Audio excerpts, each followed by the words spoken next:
আসসালামু আলাইকুম প্রিয় দর্শক,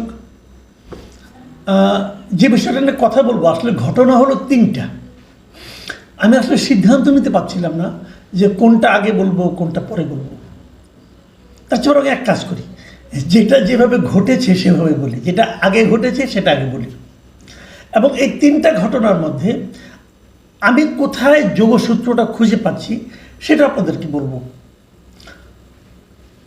প্রথমে যে ঘটনাটা বলবো সেটা হলো এই বৈষম্য বিরোধী ছাত্র আন্দোলনের নামে যে চাঁদাবাজির ঘটনাটা ঘটেছে, প্রকাশিত হয়েছে, পুলিশ গ্রেপ্তার করেছে 5 জনকে গুলশানে একজন আওয়ামী লীগের সাবেক এমপি, তার বাসায় যেয়ে তারা হুমকি দিয়েছে তাদেরকে গ্রেপ্তার করে ফেলা হবে, যদি তারা টাকা দেয় তাহলে তাদেরকে রক্ষা করা হবে। কত টাকা? 50 লাখ টাকা। এবং 17 জুলাই তারা প্রথম গিয়েছিল। তার নেতৃত্বে ছিলেন সম্মিলিত বেসরকারি বিশ্ববিদ্যালয় আহ্বায়ক কমিটি, মানে বৈষম্যবিরোধী ছাত্র আন্দোলনের।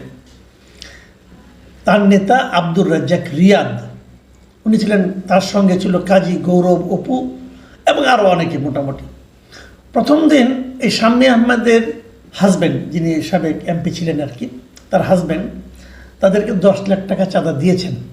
এই ছবিটা কিন্তু আমরা দেখেছি সোশ্যাল মিডিয়া, আপনারাও সবাই দেখেছেন। তারপরে গতকাল তারা আবার সেই চাঁদাটা আনতে গিয়েছিল এবং গতকাল তারা বাকি 40 লাখ টাকা।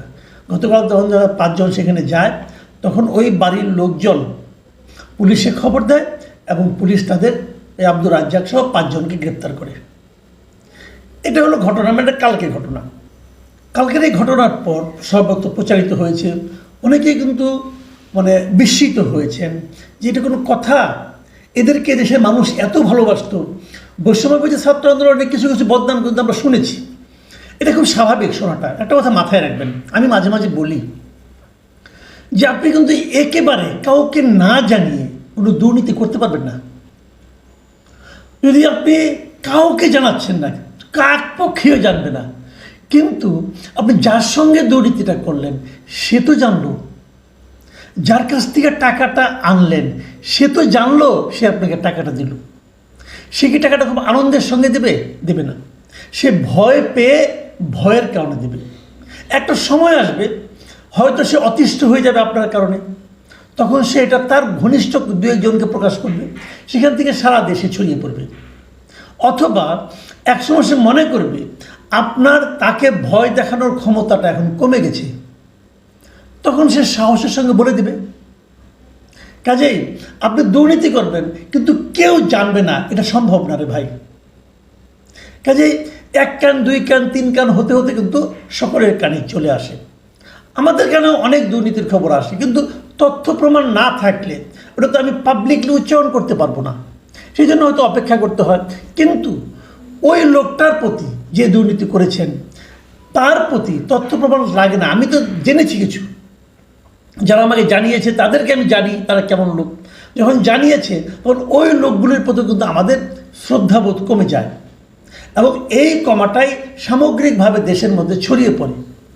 এবং দেখবেন মানুষের মধ্যে বৈষম্য বিরোধী ছাত্র আন্দোলনের সেই প্রথম দিকের যে ইমেজটা ছিল, যে এই দলটাকে কেন্দ্র করে আমাদের একটা চিন্তা, আমাদের একটা ভরসা, আমাদের একটা আকাঙ্ক্ষা, প্রত্যাশা, সেগুলি কিন্তু আর শেষ দিকে ছিল না এবং এখনও অনেকটা কমে এসেছে। যারা তার সঙ্গে আছে তারা হয়তো তাদের সঙ্গে জানে, যারা তাদেরকে জানে তারা আর তাদের সঙ্গে থাকতে চাচ্ছে না।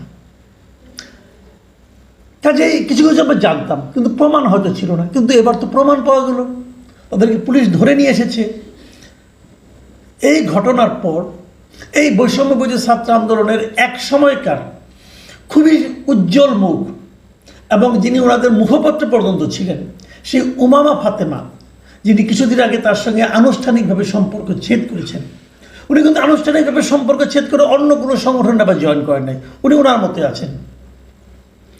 এবং উনি একটা এখন থেকে আমি যখন এটা মানে এটা অনুষ্ঠানটা করছি, রেকর্ডিংটা করছি, তখন থেকে 18 ঘন্টা আগে উনি একটা স্ট্যাটাস দিয়েছেন। সেই স্ট্যাটাস উনি কী লিখেছেন? উনি লিখেছেন যে বৈষম্য বিরোধী ছাত্র, আমি পড়ে শোনাচ্ছি আপনাদেরকে, বৈষম্য বিরোধী ছাত্র আন্দোলনের সাথে সম্পৃক্ত 5 জনের চাঁদাবাজির খবর শুনে আমার পরিচিত ব্যক্তিবর্গ এতটাই আশ্চর্যান্বিত হওয়ার অভিনয় করছেন যে আমার মনে হচ্ছে আমি সবচেয়ে কম আশ্চর্য হয়েছি। মানে ওনার বক্তব্য হলো সবাই নাকি খুব আশ্চর্য হয়েছে, কিন্তু উনি খুবই কম আশ্চর্য হয়েছেন।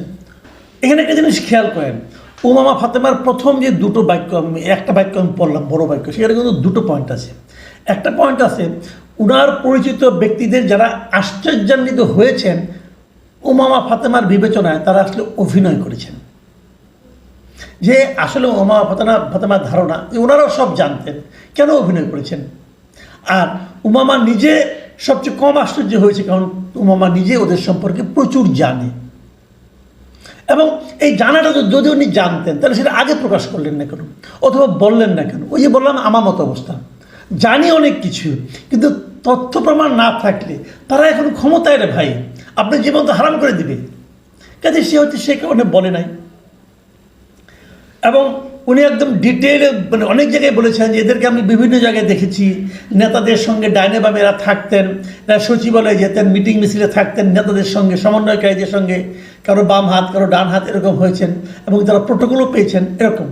এবং তারপরে বলেছেন যে এই গুলশান বনানী গ্যাং কালচারের অজস্র অভিযোগ অভ্যন্তরীণভাবে তাদের বিরুদ্ধে ছিল। তার মানে যে কাজটা তারা গুলশান বনানীতে করেছে, এই ধরনের প্রচুর অভিযোগ এই সংগঠনের নেতাদের কাছে দেওয়া হয়েছিল, কোনো ব্যবস্থা হয়নি।